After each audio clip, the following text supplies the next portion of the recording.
So here's my review of Jak and Daxter, the Precursor Legacy, or as it may be called short, Jak 1, the first game in the series.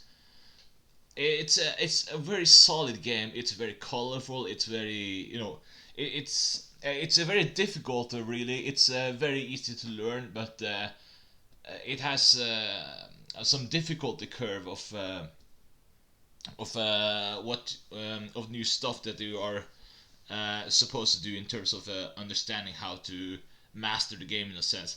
I mean, in a sense, I don't think the reward is that rewarding. If even if you try to get all the precursor orb or the what's that called again? The crystal thing, power cell or those bugs you collect, which in a sense get you a power cell.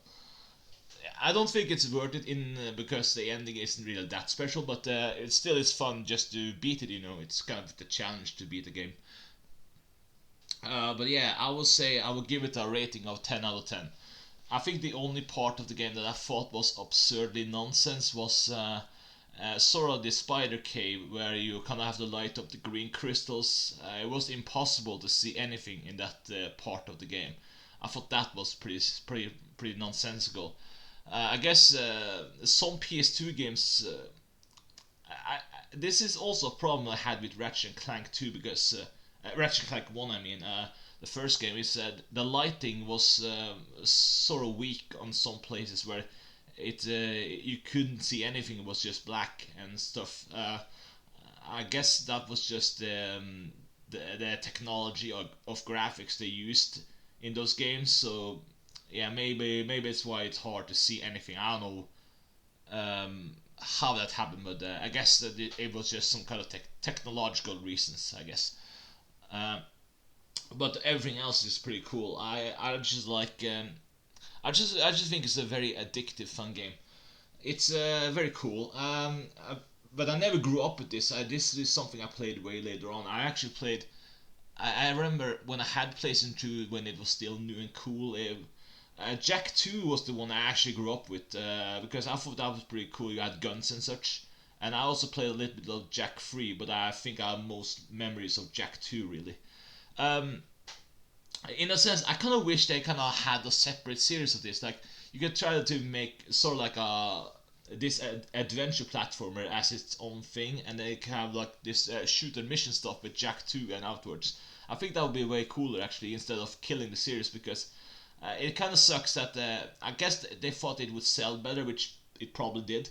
But it would be cool if they just had like Jak platformer, and then you could have like the shooter Jak as some kind of different thing. Like that's the thing. They could have kind of made a plot where maybe this Jak meets some other Jak from a different dimension when it goes through the portal, and that could be it. And then maybe you have to, I don't know, maybe there's some reference to Jak the original in Jak 2 and 3 or something. I think that would be a better idea. But yeah, I guess they wanted to just kind of develop the character, but I just to me it felt like a different character. I guess it's just kind of weird to believe this mute silent hero will become this more on the edge type of character, which there was never any indication of him being that. So I think it would be better if there was just two different characters that happen to look alike. I don't know. I think of that would be a cooler development in my view. But yeah, overall, 10 out of 10. It's a good game. You should definitely play it. It's awesome. A good classic Naughty Dog game. I mean, Naughty Dog in general never disappoints when it comes to good graphics. Really, they are pretty much been solid on that one since Crash Bandicoot era of PlayStation 1. So they are pretty solid when it comes to presentations of game in a sense. So it's awesome. Yeah, 10 out of 10. Definitely recommend it.